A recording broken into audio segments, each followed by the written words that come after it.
आज हम बात करेंगे नेल्सन मंडेला, जो साउथ अफ्रीका के बड़े क्रांतिकारी हैं। उन्होंने जो 30 साल तक आंदोलन चलाया साउथ अफ्रीका में, उन्होंने बाबा साहब अंबेडकर के लिए, हमारे बाबा साहब अंबेडकर के बारे में क्या कहा। दुनिया का सबसे बड़ा क्रांतिकारी हमारे बाबा साहब के बारे में, उनसे बड़ा तो कोई क्रांतिकारी ही नहीं है। तो देखिए, दूसरों देशों के महान क्रांतिकारी बाबा साहब अंबेडकर के बारे में नेल्सन मंडेला जी क्या कहते हैं। साथियों, नेल्सन मंडेला जी को जैसे ही वो आजाद हुए, 1990 में जेल से निकाले गए, तो वो भारत आए 9 महीने बाद। और वो बाबा साहब अंबेडकर के बारे में जब उन्होंने भारत का संविधान पढ़ा, बाबा साहब के बारे में पढ़ते रहे, बाबा साहब के बारे में जब वो जेल में भी थे, और पूरा अध्ययन करने के बाद जब वो भारत आए और उन्होंने बाबा साहब अंबेडकर का संविधान देखा, क्योंकि उन्हें अपने साउथ अफ्रीका का संविधान बनाना था, तो बाबा साहब के बारे में वो क्या कहते हैं। कहते हैं Nelson Mandela ji, the doctor Ambedkar's contribution to the social justice and to the upliftment of the oppressed is worthy of the emulation।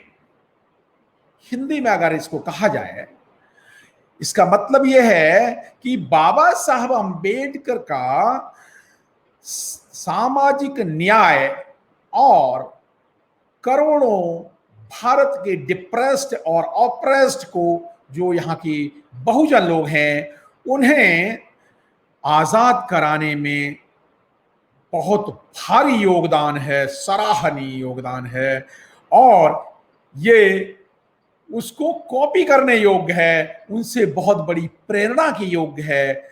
और मैं अपने भारत, जब साउथ अफ्रीका का संविधान बनाऊंगा, तो मैं वहां से बहुत बड़ी प्रेरणा लूंगा। आगे फिर वो कहते हैं, the Indian constitution provides the inspiration in the preparation of new south African constitution. भारतीय संविधान जो बाबा साहब डॉक्टर भीमराव अंबेडकर ने बनाया है, वो बहुत ही हमारे संविधान, साउथ अफ्रीका के संविधान बनाने के लिए बहुत बड़ी प्रेरणा देता है।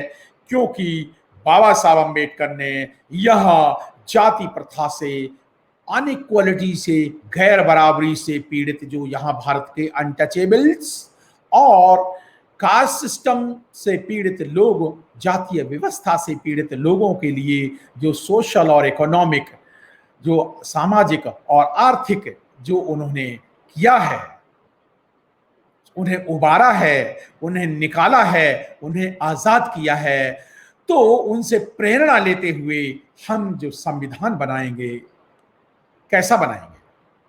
वो कहते हैं कैसा संविधान कैसा बनाएंगे।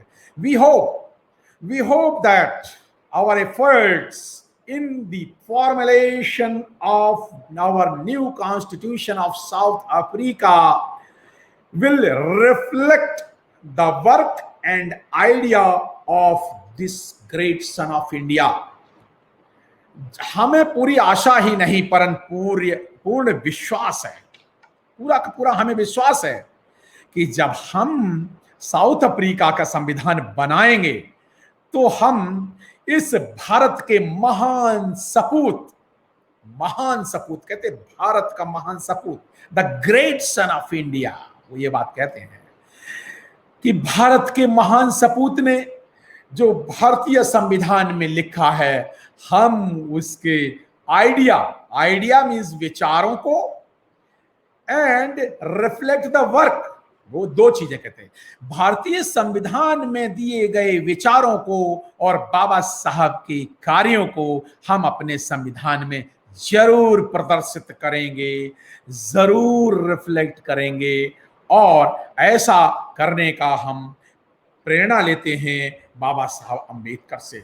हमें यह भारतीय संविधान प्रेरणा देता है कि हम साउथ अफ्रीका का संविधान जो बनाए वो कैसा संविधान बनाए, हम अपने काले लोग जो अभी अभी आजाद हुए हैं उनके लिए कैसा संविधान बनाएं, जैसा कि बाबा साहब अंबेडकर ने, डॉक्टर अंबेडकर ने सामाजिक न्याय और गरीबी से पीड़ित, दलित, डिप्रेस्ड क्लास बहुजनों का के लिए जो जाति व्यवस्था से पीड़ित थे, उन्होंने जो इक्वालिटी के जो प्रावधान किए वो सब समानता के, भाईचारे के जो प्रावधान किए, एजुकेशन के, हेल्थ के जो प्रोविजंस किए, वुमेन्स के जो भी प्रोविजंस किए हैं संविधान में, वो हम सब अपने संविधान में करने की प्रेरणा ही नहीं लेते, हम उसको परिलक्षित करेंगे। वो ये वर्ड करते हैं रिफ्लेक्ट, रिफ्लेक्ट का मतलब परिलक्षित, हम वो दिखाई देंगे जो इन्होंने यहाँ किया है, हम उसको करके बताएंगे। ऐसी हमें आशा है कि हम पूरी ताकत से, हम अपनी पूरी ताकत से, ये कहते हैं नेल्सन मंडेला साहब बाबा साहब के बारे में, कि हम अपनी पूरी ताकत से बाबा साहब के विचारों और आदर्शों और कार्यों को साउथ अफ्रीका के हमारे अपने नए बनने वाले संविधान में हम समाहित करने की पूरी कोशिश करेंगे, और हम भारत के इस महान सपूत को सम्मान देने के लिए ऐसा करेंगे। क्यों करेंगे? भारत के महान सपूत को सम्मान देने के लिए करेंगे। और साथियों, अगर आप ज्यादा जानना चाहते हैं नेल्सन मंडेला के बारे में, तो दोस्तों हमने तो पढ़ी है ये किताब लॉन्ग वॉक टू फ्रीडम।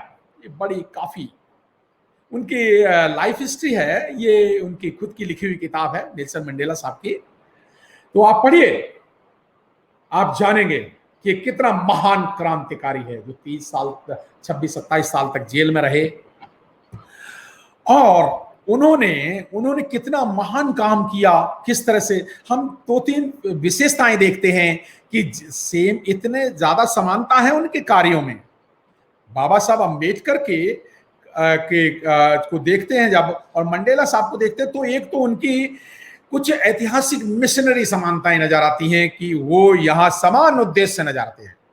एक same common mission, common values, common hardships, common struggle and common legacy.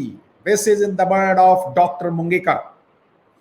Dr. Ambedkar and Dr. Mandela shares the common mission, vision, common hardships, common legacy, and common social struggle, which they fought in their respective countries.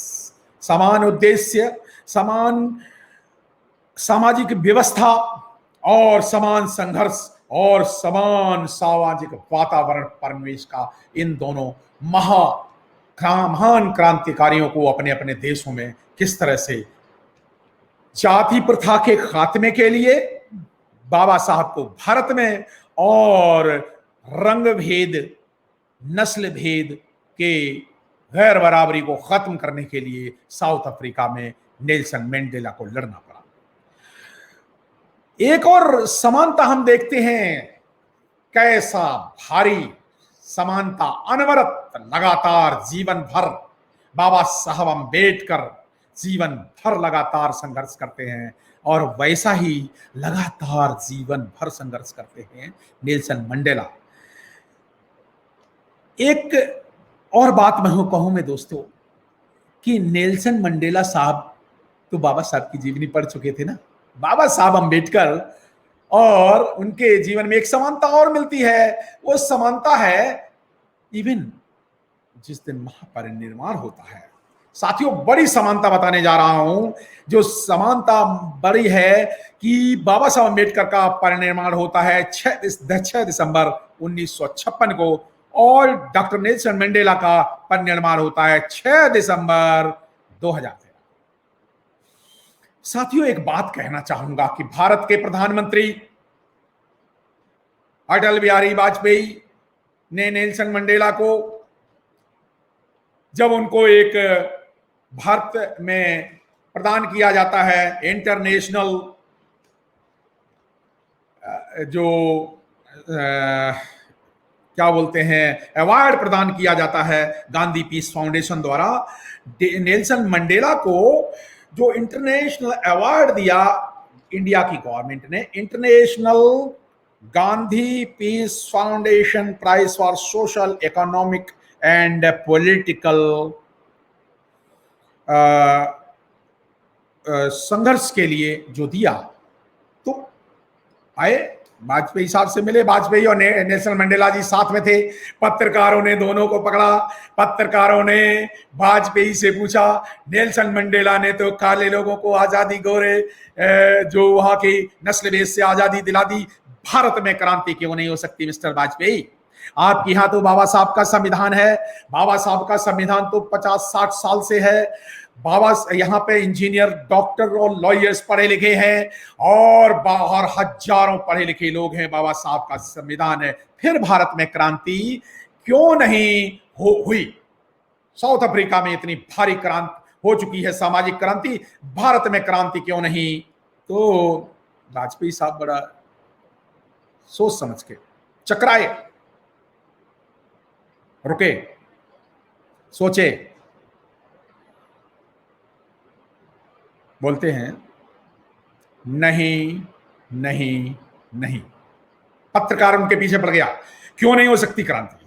जब south Africa में हो सकती, वहां तो बाबा साहब का संविधान नहीं था, वहां कुछ भी नहीं था, नेल्सन मंडेला अकेले ने कर दी। यहां बाबा साहब का तो दिया हुआ संविधान है, बाबा साहब जीवन भर लगे रहे और काशीराम साहब जैसे बाबा साहब के इतने भारी, बाबा साहब के सबसे बड़े उपासक रहे, बहुजन समाज का निर्माण किया। यहां बराबरी क्या है, वोट का अधिकार है, यहां क्रांति क्यों नहीं हो सकती? तो दोस्तों, जो वाजपेयी ने उत्तर दिया वो बड़ा गंभीर है और बहुजनों को इस पर सोच विचार करना चाहिए। उन्होंने कहा कि जो लोग अपने बच्चों का नाम नहीं लिख सकते, जो लोग बच्चे पैदा कर सकते हैं अपने बच्चों का नाम नहीं रख सकते, जो लोग अपने बच्चे पैदा करते हैं उनकी शादी की तिथि निर्धारित नहीं कर सकते, जो लोग बच्चों की शादी की तय नहीं कर सकते, जो लोग नौकरी पेशा लोग तनख्वाह मिलने पर अपना खुद का कुछ काम नहीं कर सकते, अपने घर का उद्घाटन नहीं कर सकते, मकान बनवा सकते हैं, मकान का उद्घाटन की तिथि नहीं तय कर सकते, और तो और जो मरने के वक्त यहां तक अपना संस्कार खुद नहीं कर सकते, उनके संस्कारों में हम जाते हैं, उनके जन्म संस्कार में हम जाते हैं, उनके मृत्यु संस्कार, उनके सारे विवाह संस्कार, आचार विचार संस्कार, त्योहार, उन सब की तिथियां हम तय करते हैं। ऐसे लोग क्या क्रांति करेंगे? साथियों, यही चैलेंज है आज के बहुजन समाज को कि भारत में क्रांति, सामाजिक क्रांति क्यों नहीं हुई? आपको सोचना है कि कब हम अपने आचार विचार, संस्कार, त्योहार और व्यवहार बाबा साहब के दिए हुए 22 प्रतिज्ञाओं के बल पर करेंगे। और नेल्सन मंडेला जैसे लोग जब सैल्यूट करते हैं बाबा साहब अम्बेडकर को, तो हम उनके बताए हुए मार्ग पर क्यों नहीं चल सकते? सोचें। आपने मेरी बात ध्यान से सुनी, आपका बहुत बहुत धन्यवाद। जय भीम, जय भारत। अगर आपने अभी तक हमारा चैनल सब्सक्राइब नहीं किया है तो सब्सक्राइब करें और घंटी का बटन बिल्कुल भी दबाना ना भूलें, ताकि सभी लेटेस्ट खबरें पहुंच सकें आप पे सबसे पहले।